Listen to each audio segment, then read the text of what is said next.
Aitaren proiektu burua bihar etorriko da zu ezagutzera. Dena ondo egiten badugu ziur nago aitak bere enpresako CEO izendatuko nahuela. Bosko, ez daukat astirik.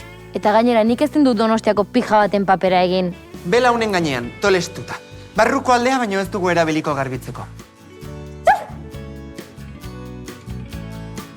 Ta non dago zure bazkide misteriotsua? Beste konpromiso bat zeukan. Agenda oso betea dauka, eta... Lasai, libratu dut tartetxo bat. Jane, hau ez ustekoa? Itxoin, utzi da zu laguntzen kaxarekin. Astuna dirudi. Joritz. Izar.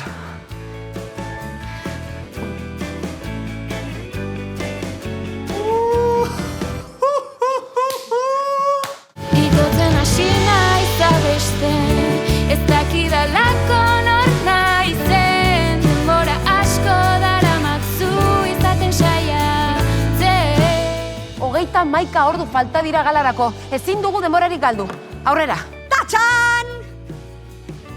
Ze iruditzen zaizu? Hau.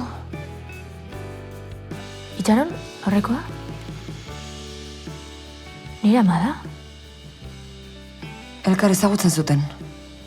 Kerman Arrieta inspektoreak esan zidan zerbait berria jakinez gero berarekin hitz egiteko.